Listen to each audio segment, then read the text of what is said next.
I was a tank commander during the battle, so it was, not like a IED attack or it was during a fight, and we were fighting with them. A lot of firing back and forth. We were very successful. We've been doing a pretty good job in there. I was a lead tank. It was on a cross street, and when I was coming through the cross street, they had two RPG shooters set up on my right side, one to my 9 degrees and one to about my 4 o'clock. I saw the one to my right. When I went to my machine gun to engage him, the one I didn't see put a rocket right in my hatch. And so the rocket actually hit me on the helmet, and that's probably what saved my life, is the fact that it didn't detonate through me. It detonated off of me and kind of away from me. Gunnery Sergeant Nick Popovich was fighting for his life. It was up to his crew to save him. But they couldn't stop fighting. They had to press on, battling through insurgents until they could finally head for help. Well, from there, they took me, because like I said, we're the lead element, so there was nothing coming to where I was at. So we went to like a triage site right outside the city. Blinded by his injuries and deaf from the rocket blast, Popovich climbs from his tank as a CNN crew captures the frightening moments. I had holes in my skull big enough to stick your finger in, and I had holes in my neck, and you ain't gonna last real long if somebody doesn't get that bleeding stopped and get it stopped pronto. Days, weeks, months come and go, one operation after another. But for Gunny Popovich, the real battle is just starting.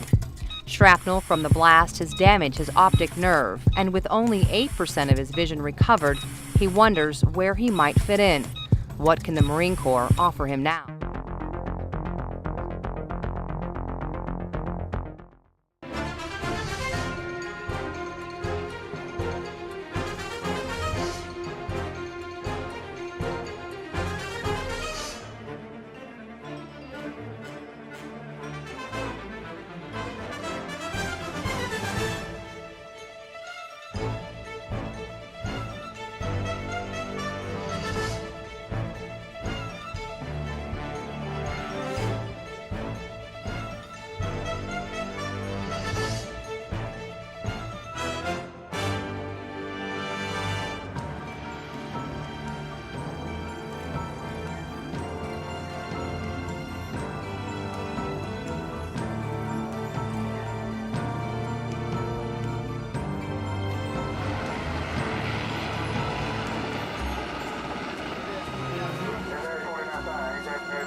The boat from sinking. A bulkhead. A bulkhead? I have no idea. Head of a torpedo, maybe? A bulkhead? My house had one of those. A large, bulky bathroom on a ship. We used to cut wood and bring it down to the bulkhead. It's probably not what it means, though. A bulkhead is any vertical partition on a ship. It's never called a wall.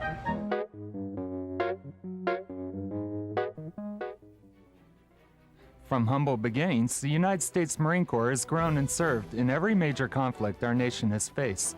Marines take pride in this heritage. So on our 225th birthday, what better way to celebrate than on a search for our birthplace?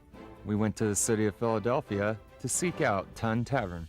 We started by asking locals if they knew where the tavern was. Ton Tavern should be around the corner there. Recruiting office, the first recruiting office in Marine Corps. Yes, it was. That's about all I can tell you.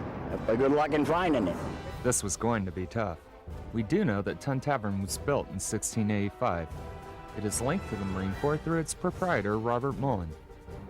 Mullen accepted a commission into the Continental Marines and raised his company at the tavern. Back to our search. Well, we weren't having much luck. Where Ton Tavern used to be located. Have you heard that at all? No? Not at all. I began to realize that my search for Ton Tavern was going to be harder than I thought. Our search led us to Independence Hall. On November 10th, 1775, the Continental Congress met here to vote our corps into existence. I knew I was getting close, if only someone could point me in the right direction. I think that's on 3rd or 4th Street. If you just go through It's still in the center city area. We went downtown, but still no Ton Tavern.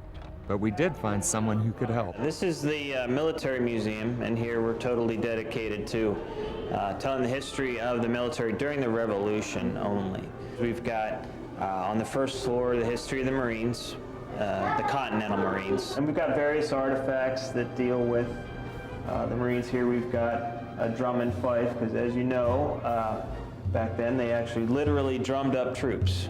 When a small detachment will go out with a drum and fife and go find people who, had nothing to do, and we'll go with them to the tavern, and you get a free meal, and you get a few drinks, and the next thing you know, you're signing on the dotted line.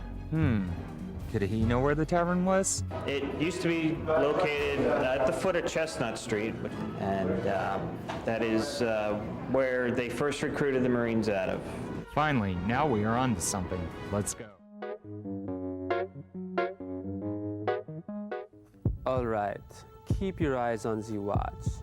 You are getting very sleepy. Your eyelids are getting very heavy. And soon you will be under my control, my complete control. Now I want you to focus. I want you to clear your mind. You are alone in this room, just you and the November Hollands. On the surface, you are very interested in the pictures it holds. But as we dig deeper, much deeper, you are captured by the stories that tell of this thing called the fleet. You are gripped by the engaging stories. You feel yourself wanting to be a CB in paradise. Now concentrate. Imagine it is you that is biking across America. Can you feel the wind in your face? When I count to 3, you will come out of your deep sleep and become one with the November All Hands. You will be one with the fleet. But first, quack like a duck. I love that part.